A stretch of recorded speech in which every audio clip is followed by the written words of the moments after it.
The Beekeeper is directed by David Ayer and follows Jason Statham playing this ex-CIA special ops guy on a murder quest to avenge somebody that he cared about. Now, going into this movie, I had pretty low expectations. I expected it to be schlocky fun, around the same level as The Meg 2, but this movie actually surprised me. This was a very high-quality action film with excellently directed sequences, pretty solid acting, great cinematography, and some of the funniest, most jaw-dropping, gory moments of any movie I've seen in a while. Oops. Also, ignore my microphone, I have a new setup.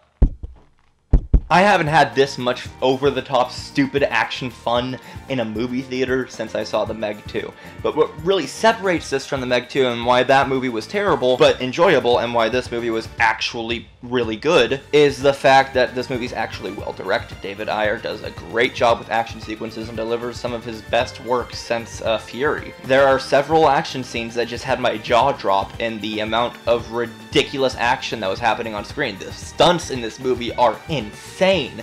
There's this one scene where a character just pulls out a minigun from the back of her truck, and it's just crazy. And also, you actually care about what happens to the character because he has a clear motivation, because the movie starts with his dear friend getting scammed out of $2 million, which causes her to kill herself, and this sets him on this dark, violent path of revenge. Now, I do think the plot here is a little weak and the main conflict is easily avoidable. Like when the main woman gets scammed out of $2 million from a charity account that she manages, she gets notifications on her phone like potential fraud alert, do you want to go through with this transaction? And instead of calling the bank and reversing that transaction and saying, hey, this is fraudulent, she just shoots herself. So that doesn't exactly make a lot of sense, but you know what? I don't care, because it is fun. In terms of the actual story, I felt that the motivation was there.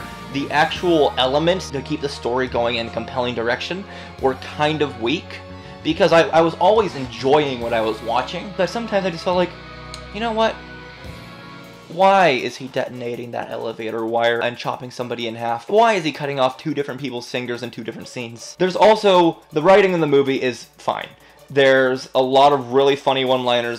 You are a problem. Goddamn right, I'm a problem. And some really terrible ones, too. We have laws for these things! Until they fail, then you have me. A lot of bee puns, which actually made me very happy, made my friend very upset. I protect the hive. When the system is out of balance, I correct it. And in terms of acting, I think everybody does a pretty solid job. Jason Statham does his usual British badass shtick. The way that he just is so cocky and kills so many people in such ease is just it's just magical. The fact is, this is just a fun, entertaining, wild, wacky, gory movie, and I loved it. If you just want to watch a silly action film, I would highly recommend this one, because it is just insanely dumb and over the top and stupid. Josh Hutcherson is just in this movie, by the way, as the villain. Like, first FNAF and now this, and the whole whistle meme. It's just like he's having a crazy resurgence. And also has just Jeremy Irons, who played Alfred in Batman v Superman and Justice League. But yeah, the cast is great, the action is amazing, the editing is snappy and quick, the gore. There are multiple moments that just made me drop my jaw in awe. Overall, I'm going to give The Beekeeper a 4 out of 5. I had a blast with this movie. If you like stupid action movies, if you like Jason Statham, or if you just want to have a good time at the movie theater, I would highly recommend going to see this one. David Ayer has made his first good movie in 7 years now. His last good movie was actually Fury, which is an excellent war film, and this is easily his best film since that movie. What did you think of The Beekeeper? Did you see it? Did you love it? Did you hate it? Did you think it was kind of mid, or did you think it was a hidden gem? Let me know down below in the comments, and as always, I will see you guys in the next video. See ya.